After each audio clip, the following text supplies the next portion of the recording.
Friends and welcome to the Exams Made Simple, and we are back again with the Hindu complete newspaper analysis for 27th of January 2023. कल के भी कुछ news items हालांकि मैं आपको बता दूंगा, कल 26 जनवरी था, न्यूज़ एनालिसिस नहीं हो पाया था बिकॉज ऑफ दैट रीज़न.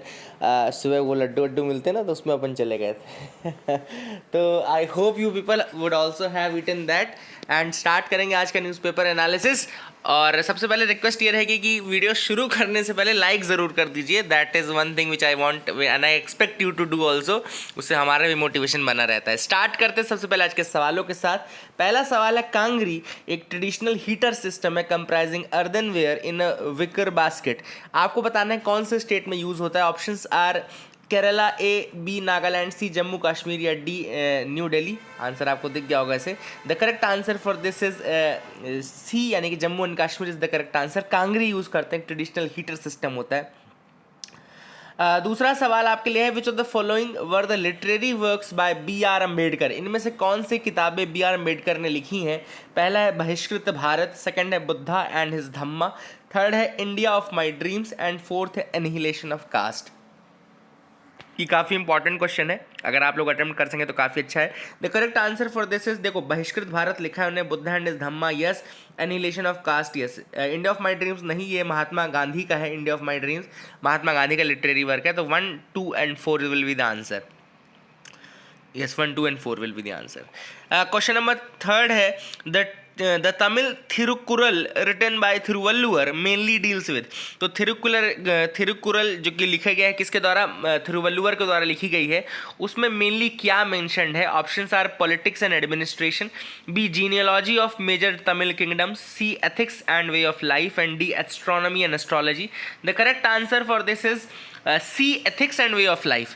आप लोगों से रिक्वेस्ट ये रहेगी कि क्वेश्चन में ज़रूर बताइएगा कि कितने आपने सही किए, कितने क्वेश्चन आपसे ऐसे थे जो बन सकते थे, जो आप कर लेते, है ना. थिरुवल्लुवर आप सबको पता है तमिल पोएट एंड फिलोसोफर थे, and he was believed to have lived in the 3rd century BC and 1st century BC के बीच में वो थे. Now let's move ahead with the news analysis of the day. आज की न्यूज़ एनालिसिस की तरफ आगे बढ़ते हैं. सबसे पहली न्यूज़ है, Hindenburg group welcomes Adani groups legal threat. अब आप सबको हिंडनबर्ग ग्रुप के बारे में पता होगा कि अभी जो 26 यानी 25 तारीख को जो दिन था, उसमें अडानी ग्रुप के शेयर बहुत ज़्यादा लॉस कर गए. क्यों लॉस कर गए? क्योंकि हिंडनबर्ग ग्रुप ने बोला कि जो अडानी के शेयर्स हैं वो ओवर वैल्यूड हैं, ओवर प्राइज्ड शेयर हैं, ठीक है ना. And they started the short selling for that. Short selling उन्होंने स्टार्ट कर दी, and that was one of the reasons why जो आपका अडानी ग्रुप के शेयर थे वो टैंक कर गए पूरे मार्केट में. अब हिंडनबर्ग एक टर्म जो है वो कहाँ से आया, मैं आपको थोड़ी सी उसकी हिस्ट्री बता दूं तो आपका नॉलेज बेस थोड़ा बड़ा हो जाए. देखो हिंडनबर्ग जो था 1937 में एक जर्मन पैसेंजर एयरशिप था जिसका नाम था हिंडनबर्ग. याद रखिएगा, जर्मन पैसेंजर एयरशिप था जिसका नाम था हिंडनबर्ग, और उसमें आग लग गई थी while attempting to dock on to its mooring mast in New Jersey, ठीक है ना. तो यूएसए के पास जाकर के जब वो वहाँ पे डॉक कर रहे थे, उस समय हिंडनबर्ग जो था उसमें जर्मन पैसेंजर एयरशिप था, उसमें आग लग गई थी. And the visuals of this massive airship in flames left N enduring legacy. Not only did the accident kill 35 people, it also ushered in the demise of the airship era, ठीक है ना. And ये बहुत ही एक बड़ा event था, 1937 में हुआ था. जर्मन पैसेंजर एयरशिप था जिसका नाम था हिंडनबर्ग, ठीक है. 80 सालों के बाद एक फॉर्मेशन हुआ कंपनी का जो कि फॉरेंसिक फिनेंशियल रिसर्च में काम करती है. तो हिंडनबर्ग ग्रुप जो है ना, एक्चुअली जो अभी जिसकी बात चल रही है, that actually works for the forensic financial research. It was founded in USA. ये यूएसए में बनाई गई थी. इसका नाम इसने लिया है इनफेमस डिजास्टर से. They have taken the name from the infamous disaster. Company की वेबसाइट कहती है कि we view the Hindenburg as an epitome of totally a man made and totally avoidable disaster. तो जब कंपनी की वेबसाइट आप खोलेंगे तो उसमें लिखा हुआ है कि this was totally a man made and totally avoidable disaster. Almost 100 people were loaded onto a balloon filled with the most flammable element in the universe. उसमें हाइड्रोजन डाल करके भर दिया गया था, लोगों को बैठाया गया था, लगभग 100 लोगों को. And despite dozens of earlier hydrogen based aircrafts meeting with similar fate. तो ऑलरेडी इसके पहले 12-13 हो चुके थे एक्सपेरिमेंट हाइड्रोजन भर करके, लेकिन उसमें सेम हुआ था. तो हिंडनबर्ग को इसीलिए जो वेबसाइट है वो क्या बोलती है कि ये अवॉइडेबल था. This was an avoidable thing. अब हिंडनबर्ग जो है उसने शॉर्ट सेलिंग स्टार्ट कर दी। देखो शॉर्ट सेलिंग क्या होती है, शॉर्ट सेलिंग एक स्पेकुलेशन पे काम करता है। जब इसमें सेलिंग की जाती है कि आज स्पेकुलेशन पे काम करता है, उनमें ये माना जाता है कि फ्यूचर में ये शेयर की प्राइस और घटेगी तब हम इसको खरीद लेंगे, फ्यूचर में जब शेयर की प्राइस घट जाएगी तब हम इसको खरीद लेंगे। तो ये जो आइडियोलॉजी रहती है ये कहलाती है शॉर्ट सेलिंग, ठीक है ना। अब शॉर्ट सेलिंग करने के लिए आपके अंदर क्या कैरेक्टरिस्टिक होना चाहिए, तो शॉर्ट सेलिंग करने के लिए आपके अंदर एक एक्सपीरियंस्ड आप ट्रेडर होने चाहिए, तभी आप ये सब चीज़ें जान पाओगे कि एक्चुअलिटी में वो चीज़ है कि नहीं है ना। तो that is the thing which is important. I hope you got clarity, इसको याद रखिएगा। तो दैट इज द थिंग। आगे मूव करते, EPFO's plan to review high pension pay out case sparks concern. अब देखो क्या है ईपीएफओ, आप सबको पता है काफ़ी इंपॉर्टेंट एक संस्था है। ईपीएफओ के बारे में अगर मैं आपको बताऊं तो ईपीएफओ यानी कि एम्प्लॉयज़ प्रोविडेंट फंड ऑर्गेनाइजेशन, इसको स्टैब्लिश किया गया था एक्ट ऑफ पार्लियामेंट के थ्रू, यानी कि एक स्टैट्यूटरी बॉडी है। And it was formed to provide social security to workers who are working in India. तो जो वर्कर कम्युनिटी काम कर रही है इंडिया में, उसके लिए ये बेसिकली उसको सोशल सिक्योरिटी प्रोवाइड करने के लिए संस्था बनाई गई थी। और employee provident fund and miscellaneous provisions act 1952 के तहत ये बनाया गया था। कौन सा एक्ट था? Employees provident fund and miscellaneous provisions act 1952। And ये आता है किसके कंट्रोल में? Ministry of labour and employment के कंट्रोल में आता है। It comes under the ministry of labour and employment. 3 major schemes हैं ईपीएफओ की, याद रखिएगा ईपीएफओ की 3 मेजर स्कीम्स हैं। एक है ईपीएफओ स्कीम 1952, 1952 की ईपीएफओ स्कीम 1952। दूसरी है पेंशन स्कीम, है पेंशन स्कीम ऑफ 1995, उसको ईपीएस बोलते हैं, एम्प्लॉय पेंशन स्कीम 1995 बोलते हैं। और उसके कुछ जो फीचर्स हैं वो ये है कि मंथली बेनिफिट जो है सुपर एन्युएशन के बाद, डिसेबिलिटी के बाद, सर्वाइवर, विडोवर, चिल्ड्रन, इनको मिलता है। Minimum pension of disablement, past service benefit to participants to the erstwhile family pension scheme 1971, ये इसके फीचर्स हैं।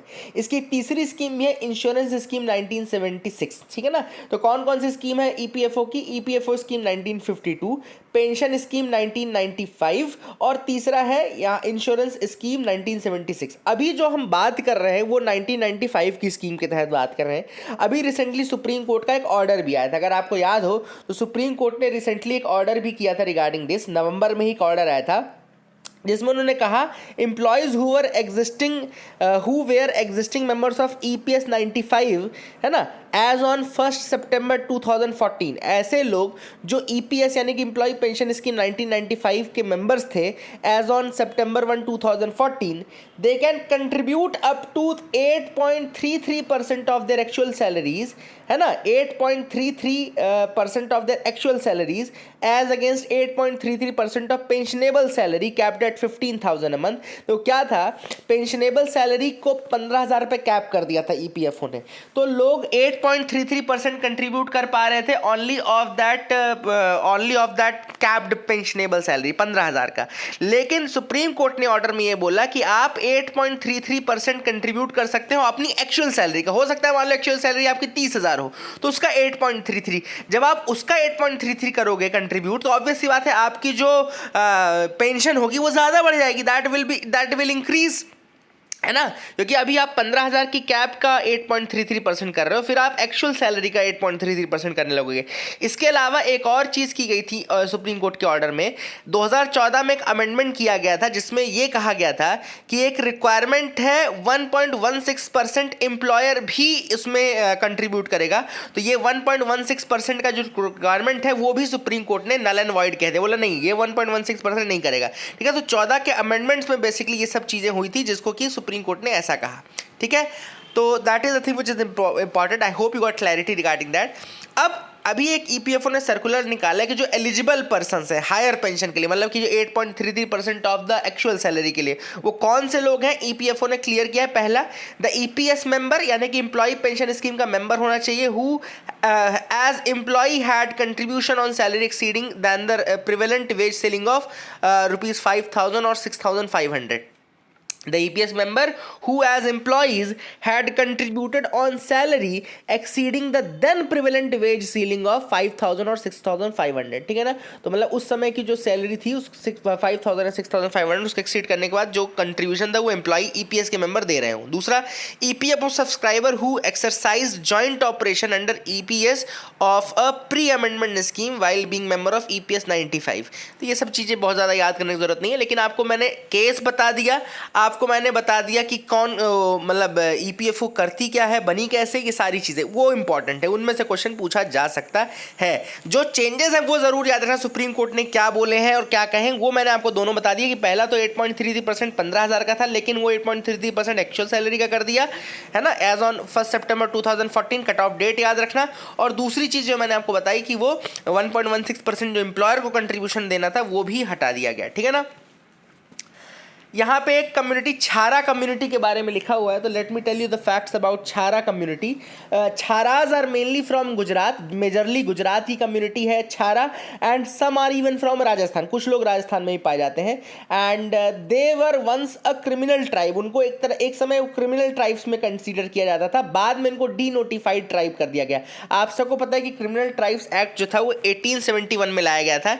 1871 में क्रिमिनल ट्राइब्स एक्ट लाया गया था, जिसमें फिर उनके ऊपर उनको कहा गया था बाय बर्थ ये क्रिमिनल्स होते हैं, ठीक है ना। लेकिन बाद में 1959 में हैबिचुअल ऑफेंडर एक्ट लाया गया, जिसने रिप्लेस किया सीटीए को, क्रिमिनल ट्राइब्स एक्ट। लेकिन उसके बाद इनको डी नोटिफाई किया गया फ्रॉम द क्रिमिनल्स, इसीलिए इनको डी नोटिफाइड ट्राइब्स बोला जाता है, इनको डी नोटिफाइड ट्राइब्स कहा जाता है, क्योंकि इनको डी नोटिफाई किया गया है from the criminal tribe act, है ना। और छारा कम्युनिटी एक डीएनटी में आता है, कंसिडर किया जाता है, and that is the reason why अभी भी बहुत मुश्किल रहता है कि इनको मतलब नौकरी मिले या ये करे। तो Chhara community is known for that. I hope you will remember this community, इसको याद रखिएगा, है ना। आगे मूव करते हैं, देखते हैं और क्या इंपॉर्टेंट न्यूज़ आर्टिकल्स है जिनके बारे में हमको डिस्कस करना है। तो you can move ahead with me, आप मेरे साथ आगे बढ़ सकते हैं। यहाँ पे Kuno cheetah detected with hepatorenal infection. Hepatorenal infection क्या होता है? A infection which is related with kidney and liver.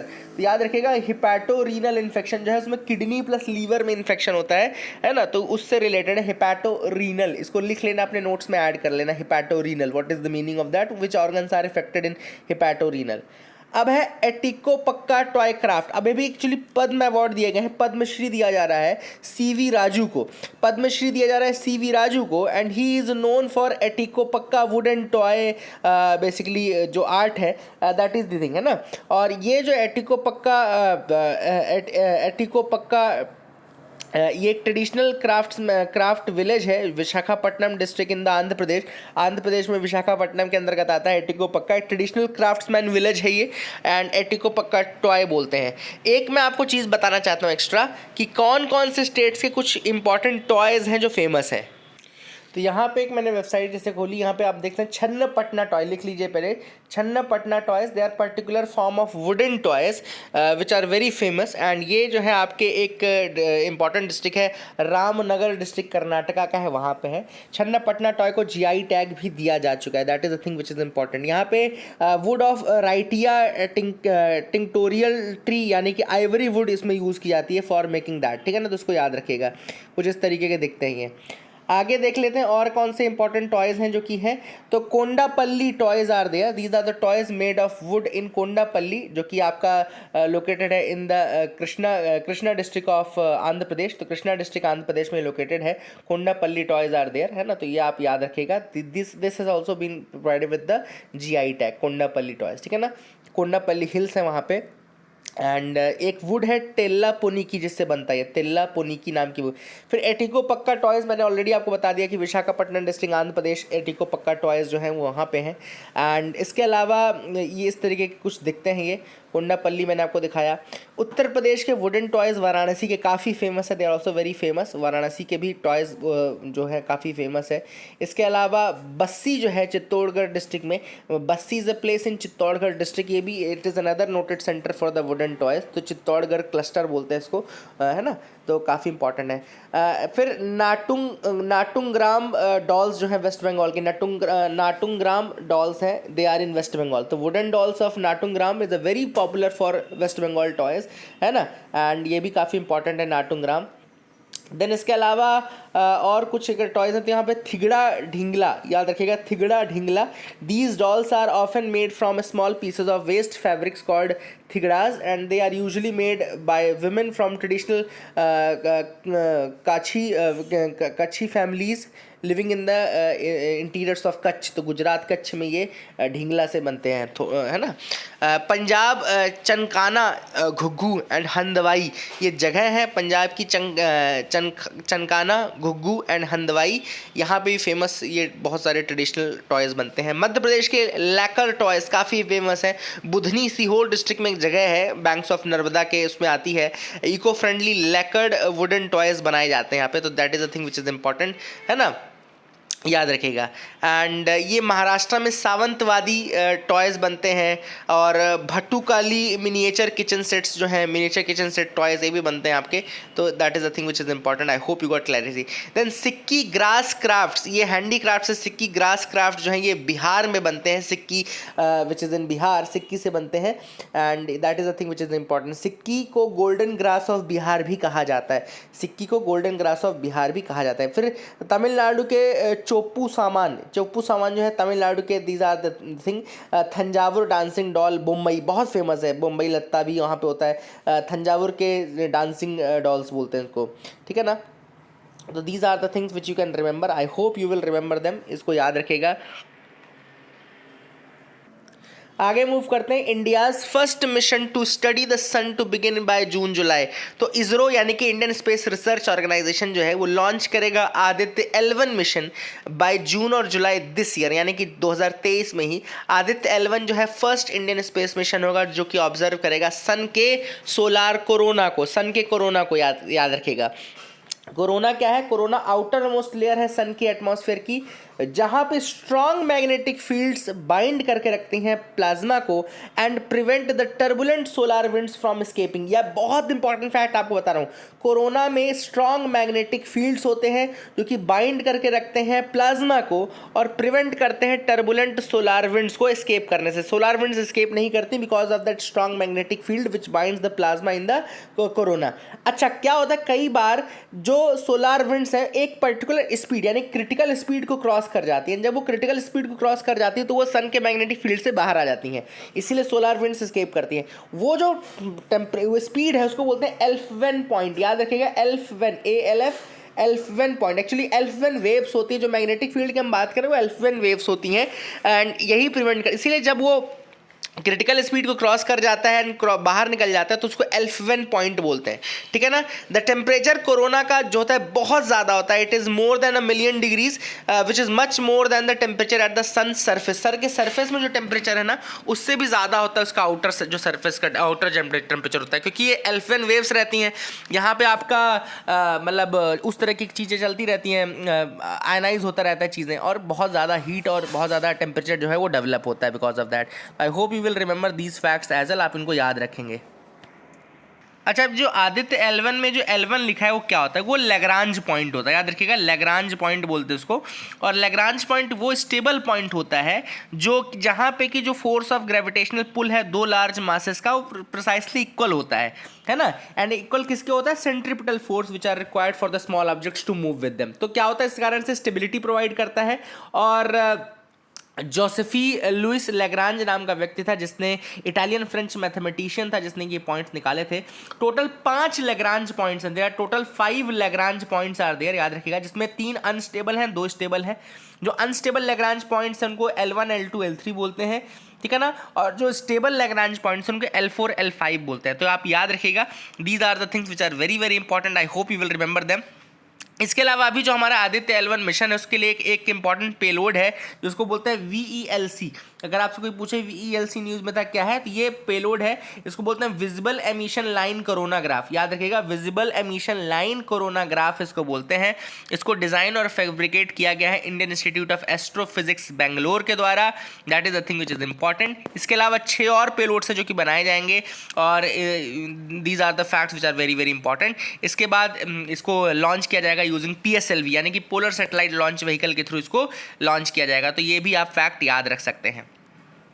Editorial part पे आते हैं, बहुत ज़्यादा नहीं है। Betrayal of the very idea of Mahatma Gandhi. अब एक्चुअली आर्टिकल काफ़ी पॉलिटिकल है ना, पॉलिटिकल आर्टिकल लिखा गया है, लेकिन मैं आपको बस इसमें वो फैक्ट्स बता दूं जो महात्मा गांधी के इंपॉर्टेंट हैं। इन्होंने महात्मा गांधी के कुछ वैल्यूज़ बताएं, वर्च्यूज़ बताएं, तो वो है इंपॉर्टेंट कि महात्मा गांधी का यूज़ किया गया है स्वच्छता कैंपेन के लिए। आप सबको पता है स्वच्छता ही सेवा कैंपेन जो है, it was the Gandhi ji's ideas of both cleanliness as well as seva. जो गांधी जी का ही आइडिया था स्वच्छता का भी और गांधी जी का ही आइडिया था सेवा का भी, उसी को यहाँ पे प्रोपोगेट किया गया है by Gandhi ji pick and that. इसके अलावा Gandhi ji embodied the central approach of Advaita Vedanta. तो अद्वैत वेदांत की फिलॉसफी के साथ महात्मा गांधी आगे बढ़ते थे, है ना, अद्वैत वेदांत की फिलॉसफी के साथ बढ़ते थे। एंड इसने प्रीच किया इंक्लूसिव यूनिवर्सल रिलीजन को एक्सेप्ट किया। Mahatma Gandhi saw Hinduism as a faith that respected and embraced all other faiths, है ना। गांधी जी कहते थे कि Hinduism is the faith that accepts and embraces all the other religions and faiths. इसके अलावा अहिंसा, सत्य, these were the profound values which Mahatma Gandhi took, है ना, काफ़ी इंपॉर्टेंट है। एंड इसके बाद महात्मा गांधी के लिए उन्होंने बोला कि ईश्वर अल्लाह तेरो नाम, ये बोला, तो ये एक सेकुलरिज्म की भावना जो है महात्मा गांधी के अंदर उसको दर्शाती है। इसके अलावा ही ऑल्सो वॉज अ मतलब propounder of Jain concept of Anekantavada. Anekantavada कहता है कि जो ट्रुथ और रियलिटी है वो डिफरेंट पीपल के लिए डिफरेंट व्यू पॉइंट होते हैं, अलग अलग एंगल से आप ट्रुथ और रियलिटी को परसीव कर सकते हो। इसीलिए महात्मा गांधी ने एक बार डिक्लेयर किया था कि I am a Hindu, I am a Muslim, I am a Christian, I am a Parsi, I am a Jew, सब कुछ उन्होंने कहा था। तो all this things are there. इसके अलावा दूसरा जो एडिटोरियल है वो होलोकॉस्ट एजुकेशन के ऊपर है। होलोकॉस्ट क्या है? होलोकॉस्ट एक्चुअली में आप सबको पता है कि जब एंटी सेमाइटिज्म और जो ये जर्मन्स ने स्टार्ट किया था, नाजिज्म के अंतर्गत जो स्टार्ट किया था, that was the philosophy of Holocaust. और इंटरनेशनल होलोकॉस्ट रिमेम्बरेंस डे जो है वो 27 जनवरी को मनाया जाता है। Those who became the victims of the unprecedented and systemic killing remembering the dead is a responsibility. तो ये चीज़ कही गई है इस आर्टिकल में कि भैया उनको याद रखना जो है हमारी रिस्पॉन्सिबिलिटी बनती है कि हम उनको याद करें। ये सारी चीज़ें हैं। And the need to counter the disruptive behaviour, मतलब जो डिसरप्टिव बिहेवियर है, जो मतलब समाज में जो आज भी चीज़ें फैली। ऑथर ने कहा कि होलोकॉस्ट तो आज नहीं है, लेकिन फिर भी कई चीज़ें ऐसी हैं जो होलोकॉस्ट से भी ज़्यादा खतरनाक हैं, जैसे कि डिस्क्रिमिनेशन, जो इनइक्वालिटी है, जो ऑपरेशन है, आज भी वो सारी चीज़ें कहीं ना कहीं वैलिड है किसी न किसी स्तर पे। तो these things have been mentioned by the author in this article. I hope you will remember them, I hope आप इसको याद रखेंगे। Unfortunately, the world is still struggling with inequality, intolerance, injustice in places, and a host of grave economic, cultural, religious and ethnic issues continue to provoke division. बहुत सारे ethnic, cultural, economic reasons हैं जो कि आज भी इन चीज़ों को create करते हैं। that has been mentioned by the author. And बहुत सारे incidents हैं, चाहे harassment के, चाहे आप social media पे देख लें, चाहे आप उसको मतलब कहीं पे भी देखें तो आपको इस तरह के काफ़ी इवेंट्स मिल जाएंगे। तो they have also been mentioned by the author and I hope आप इसको याद रखेंगे। अब अगला जो आर्टिकल है वो है Japan to flush Fukushima waste water. अब आप सबको पता है कि जापान जो है उसमें उसके पास एक फुकुशिमा प्लांट है, फुकुशिमा दाइची इसको बोलते हैं। और अब वो क्या कर रहे हैं, now they are planning to flush 1.25 million tons of waste water from the embattled Fukushima nuclear power plant into the Pacific Ocean. तो वो पैसिफिक ओशन में बेसिकली पानी जो है वो फेंकने वाले हैं। They are thinking of that and this is a $76 billion project that will decommission the facility, and the project received the Japanese cabinet's approval as well। इसको जापानीज कैबिनेट का अप्रूवल भी दिया जा चुका है कि वो पैसिफिक ओशन में पानी फेंकेंगे। अब इसका क्या इम्पैक्ट होगा, what are the things which are there, आप सबको मैं बता दूं 2011 में हालांकि एक पहले अर्थक्वेक आया था 9 मैग्नीट्यूड का, जिसमें सुनामी आ गई थी and Fukushima Daiichi nuclear power plant जो था, जो कि ओकुमा में है, उस डैमेज हो गया था। And the loss of power suspended the coolant supply to reactors at the facility. The loss of power, it suspended the coolant supply to reactors at the facility. The tsunami also disabled the backup system. जो tsunami उसने disable कर दिया जो backup system है उसको भी। The water that Japanese government wants to flush from the plant was use to cool the reactor. ये जो जापानीज गवर्नमेंट जो है फ्लश करने वाली है पानी जो कि पैसिफिक में, उसका काम क्या है? That is basically use to cool the reactor, rain water and ground water. It contains radioactive isotopes from the damage reactors and is just thus itself radioactive as well. तो ये भी थोड़ा थोड़ा radio active रहता है। ये आपको थोड़ा मैं बताना चाहता था। I wanted to tell you this fact कि ये भी जो पानी होता है ये भी रेडियो एक्टिव रहता है। ऐसा नहीं कि इसके अंदर कोई ऐसी चीज़ नहीं रहती। अच्छा, क्या अब इसका इम्पैक्ट पानी पे पड़ेगा, पैसिफिक के पानी में? यस, डेफिनेटली इसका इम्पैक्ट पानी पे पड़ेगा। उसके अगल बगल की कंट्रीज़ हैं, चाइना है, साउथ कोरिया है, ताइवान है, वो सब ने कंसर्न एक्सप्रेस किया कि भाई इस तरह से आप हम सब की परमिशन के बिना नहीं कर सकते हो, यानी can not discharge them into the ocean. ये पूरा सिस्टम बना हुआ है, देखो किस तरीके से डिस्चार्ज होगा। तो ये पूरा यहाँ पे है, आप ये डायग्राम एक बार ज़रूर देख लीजिएगा, ठीक है। बट ये जापान का प्लान है, इसको दिमाग पे रखिए। ज़्यादा क्वेश्चन नहीं आएंगे इससे, लेकिन जो भी आएंगे इसी से रिलेटेड आएंगे।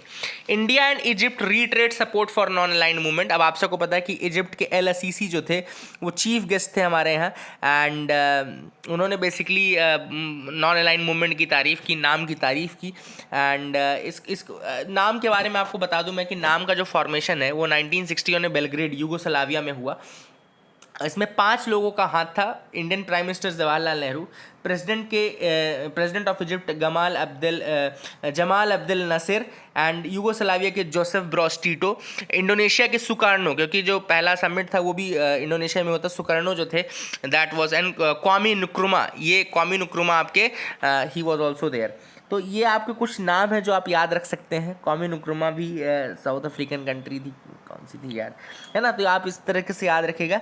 These were the members from the countries, different countries, जो कि 5 लोगों ने फॉर्मेशन करवाया था। एक 1955 में एफ्रो एशियन कॉन्फ्रेंस हुई थी, जिसको बैंडंग कॉन्फ्रेंस बोलते हैं। क्या बोलते हैं उसको? बैंडंग कॉन्फ्रेंस बोलते हैं। और बैंडंग कॉन्फ्रेंस के बाद बेसिकली 1961 में बेलग्रेड में इसका फॉर्मेशन होता है। तो काफ़ी इंपॉर्टेंट एक संस्था के रूप में ये उभर के आई है। ये सारी चीज़ें आपको याद रखनी है, and this is the thing which is there. और बोथ बैंडन कॉन्फ्रेंस एंड जो ये है वो दोनों याद रखेगा। नाम करेंटली 120 से ज़्यादा मेंबर्स हैं। इंडिया फाउंडिंग मेंबर है ऑर्गेनाइजेशन का। दूसरे मेंबर्स में पाकिस्तान, बांग्लादेश, श्रीलंका, नेपाल, भूटान, म्यांमार, अफगानिस्तान भी इसके मेंबर हैं। चाइना का ऑब्जर्वर स्टेटस है। All the African countries except Western Sahara and South Sudan are the members of NAM. Western Sahara, South Sudan को छोड़ दो तो बाकी सारी कंट्रीज़ के मेंबर हैं। अमेरिका में अगर आप देखें, south and central America Nations भी इसके मेंबर्स हैं। यूरोपियन कंट्रीज़ में अजरबैजान, बेलारूस इसके मेंबर्स हैं नाम के। तो ये सारी चीज़ें आप याद रख सकते हैं। It is the largest inter country organisation outside the UN. UN के बाहर की सबसे लार्जेस्ट इंटर कंट्री ऑर्गेनाइजेशन है ये। तो I hope you will remember this as well. आगे मूव करते हैं, देखते हैं और क्या इंपॉर्टेंट न्यूज़ आर्टिकल्स हैं। यहाँ पे states fall short of the target to improve the forest cover and quality. अब यहाँ पे एक्चुअली बात लिखी गई national mission for green India की। National mission for green India जो है उसके अंतर्गत एक टारगेट दिया गया था, और ये कहा जा रहा है कि जो स्टेट्स हैं वो फेल कर गए हैं in order to fulfil that target. National mission for green India का जो टारगेट था उसको फेल कर गए हैं फुलफिल करने में। तो कौन सा टारगेट था? The target was under the mission is 10 million, लिख लो आप लोग, 10 million hectares of forest and non forest land for increasing. यहाँ पे दिख रहा है ना, the target under the mission is 10 million hectares, 10 million hectares of forest and non forest land, 10 million hectares of forest and non forest land for increasing the forest and tree cover and improving the quality of existing forest. मतलब कि कम से कम 10 million hectares of forest and non forest land चाहिए, जो कि use हो जाएगा, होगा किस लिए? For increasing the forest and tree cover. इसके अलावा जो एग्जिस्टिंग फॉरेस्ट है उनकी क्वालिटी को भी इंप्रूव करना इसका एम है। So the second point is to improve the quality as well. इसके अलावा जो स्टेट्स हैं वो टारगेट नहीं पूरा कर पाए। कुछ स्टेट्स उत्तराखंड है, मध्य प्रदेश, केरला, वेस्ट बंगाल, महाराष्ट्र, आंध्र प्रदेश, ये हैं जो कि पूरा नहीं कर पाए हैं। तो ये आप याद रख सकते हैं, that is the thing which is important. हालांकि जब आप forest India state of forest report 2021 पढ़ेंगे तो आप देखेंगे कि forest and tree cover in the country has increased by 2261 square kilometres, ठीक है ना। 2261 स्क्वायर किलोमीटर से जो है फॉरेस्ट एंड ट्री कवर जो है हमारा बढ़ा है सिंस द असेसमेंट ऑफ 2019 के असेसमेंट के बाद से अभी तक देखेंगे तो ये ऑलरेडी हो चुका है। आगे देखते हैं कुछ और इंपॉर्टेंट न्यूज़ अगर आइटम्स हैं तो। So that is it for the day friends. I hope you like the video. Please like and subscribe. Thank you and have a nice day.